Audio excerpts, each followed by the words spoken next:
So there's a lot of infighting going on right now on the right about infighting. And there's a lot of other stuff going on about nastiness from both sides and all of that. And I have a new mic. So someone said that my mic was terrible, and they're probably right. So I looked and I got myself a new mic. You'll have to let me know if it sounds any better. Welcome to the Ripple Effect.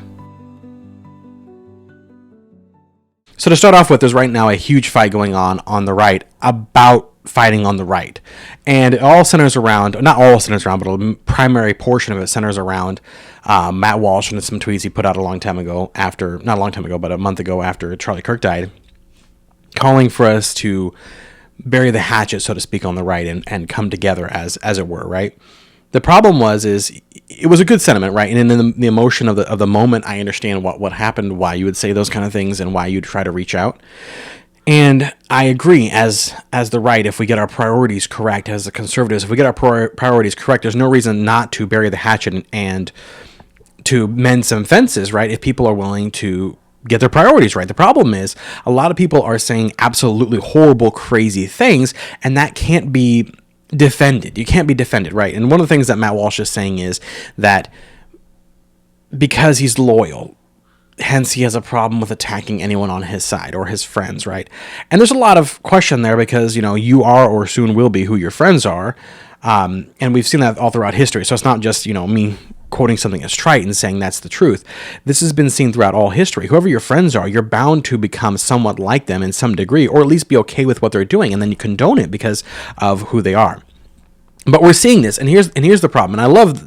And I can honestly say I have no dog in this fight per se between Matt Walsh and even Ben Shapiro's view on this, who's holding the counter argument of this, because Ben Shapiro is Jewish and Matt Walsh is Catholic, and I don't agree with either one of their principles necessarily, their moral backgrounds or where they're coming from. But Matt Walsh is very much about defending his allies and his friends.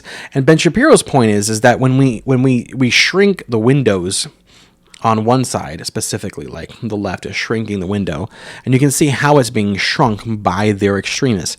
Their extremists on their side are forcing everyone within a bracket, right? And you'll notice this. Anyone that steps out of this, and I'm going to get to this later about Fetterman, but anyone who steps out of that bracket is condoned, right? And is forced into this very tight window and said, here's your window. And because of that, they're able to force people to say all kinds of outrageous stuff, and where normal things that we would say were not normal became very normal on the left, the LGBTQ nonsense and all of the transgenderism stuff that they went crazy on, and everyone had to be okay with it, because if not, they would just, you had to be more left. You had to constantly be more left, and the window kept shrinking and moving, right? And so we have to defend ourselves from allowing the crazies on our side to do that.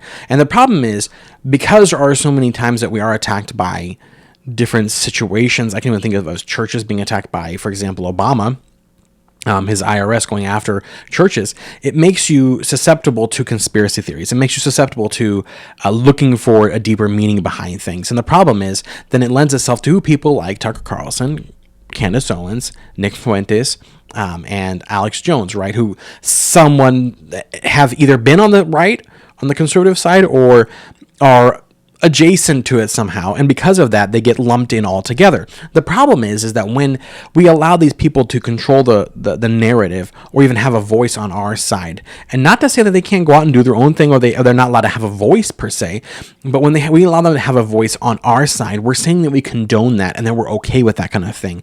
And to Ben Shapiro's point, he says once you start doing that, you start allowing them to control you the same way the radicals on the left are controlling their side.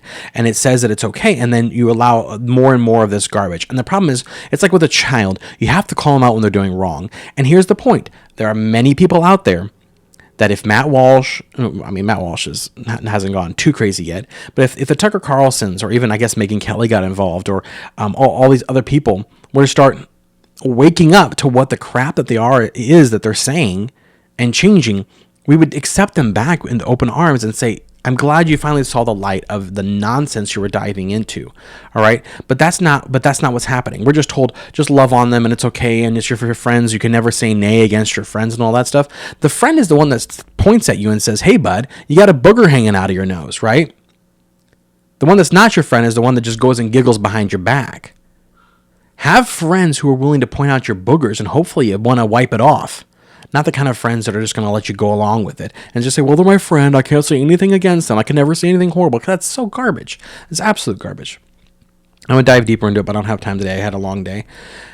But the problem is the nastiness is happening on both sides. And we're seeing this now because, unfortunately, we have a bunch of idiots in our party who have decided to say a bunch of stupid things that they should never have said. And if they believe them, then they should never be part of our party about all the nonsense and crap that's come out of these texts. And even that guy, I forgot his name. He was, I have it right here.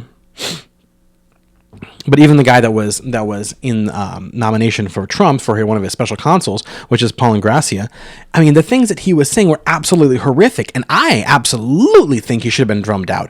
And I agree with him being drummed out, but the fact that there are so many people out there saying you cannot go after anyone on your side is absolutely crap. We need to call out nastiness no matter which side has it. And this guy, Paul Ingrassia, I have no idea how to say his name, Ingrassia, I'm assuming. I've heard it a few times, but I just wasn't paying attention necessarily as much. But my point is, if we're not able to call them out, then we allow that garbage to come into our party and it becomes part of us.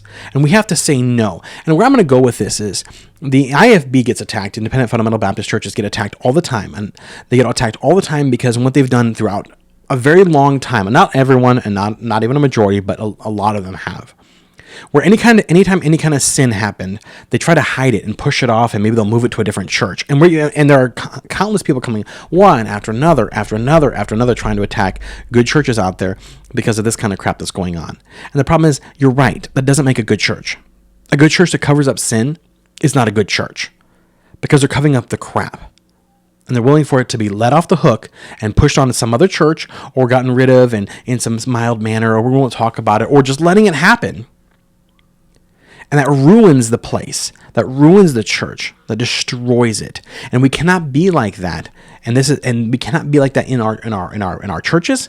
We cannot let sin abide in our churches, and we can't let garbage abide in our political parties either. Either side can't have this garbage.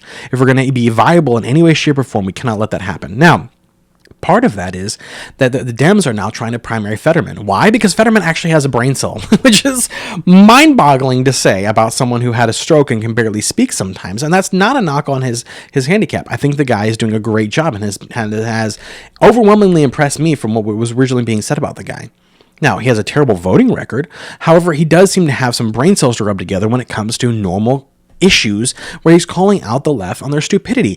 And the left is so far gone where, again, this is my point, where they've shrunken that window so badly that now they're trying to primary him out. He's extremely popular, and you're in an area that's a purple district, and they're trying to primary him out because he's saying things that they don't like. We can't be like that. Pretty soon, if we allow the people like Candace and Tucker and Nick Fuentes and Alex Jones and all these people into our party and start accepting them, oh, come on, bro, it's okay, you can be in our party, then we'll soon be like that. Because extremism is bred from this kind of nonsense. You don't think so? Look at comments under the videos that would say anything against that. That'll tell you. That'll tell you a lot. And lastly, I saw a thing that says there's a very credible situation where we might be seeing war with China pretty soon. Now, how hot that war gets, I don't know, but just be prepared. It's a very high possibility that's coming up. I got from someone who I trust pretty well when it comes to China. He has a very good channel on YouTube that's been very accurate with regards to China for a long time. And he said that he's worried that there might be coming around here pretty soon where they might be going to a more active state. Now, he's been warning about that for a while. This is one of the first time in a while he's actually said that it might be coming up imminently. And you can kind of see how China is getting prepared for that by pulling away of those vital resources that we need in the rare earth minerals. They're getting prepared for all that because all of our military hardware and stuff like that is based on that kind of equipment. And so when they pull that back, they're basically denying our capability of building more equipment. And at the same time, what he's saying is what's probably going to happen is they're going to encourage the war in Ukraine. They're going to encourage proxy wars everywhere they can, whether that's Iran or Palestine or wherever else they can do it, to continue to spread America thin across the area, including Venezuela, because they have a lot of influence in Venezuela. And if they can continue to spread us thin, then they'll be able to strike because we won't be ready for them. We won't have the capacity for them, especially with them hogging all the minerals like they're trying to do. Now, credit to Trump. He's trying to develop a relationship with Australia to help fix some of that issue with being able to harvest some of their minerals, right? The problem is that's going to take at least a year, even according to Trump's promises, a year before they would actually be able to make it viable for our resource needs, for our military. And that's kind of scary. That kind of makes you think about all those things. So we have to be united as a country, but we have to be united around principles that are correct and that matter. And even in the past, when we were divided about things, we understood that the very basics of our entity were based on good, moral, biblical things. And you can look back to those wars that you saw this in World War I, World War II, right? And you can see them joining up together and understanding that on the battlefield, there was no left and no right. The problem is, I'm not certain that if we go to war right now, that would actually be the case. I don't know that there is a big enough threat out there in the minds of the left to actually bring them together with the right. And you can say definitely it's on the left side that they're not wanting to do this, because the right is very much reaching out its hands and trying to reach out.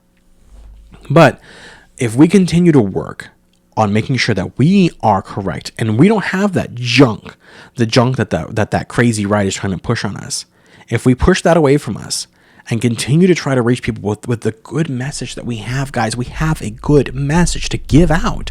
We don't have to be nuts. I mean, it helps with ratings. We don't have to be nuts. Then we can win the people over to understanding what the goodness is and what truth is. That's what we're trying to say. And when we can push people, those nonsensical people, out of our party, not because we hate them, not because we despise them, but because of the stuff that they're saying that is so destructive and so harmful, not just to the party, but to themselves as well, and to the people that listen to it and the hate that builds up, then we can become the party where people can really truly see that we care and love and will want to come over to it. Thank you so much for watching. Please like, comment, and subscribe. And even a small comment helps. Even a thumbs up helps. If you want to comment a thumbs up, that helps tremendously. I've been very happy. My viewership has gone up. I was averaging for like a couple videos there about 20 views per, which is very nice. And I got one more subscriber, so I'm very happy. But if you could like, comment, and subscribe, it would help out the channel a lot. Thank you so much for watching The Ripple Effect.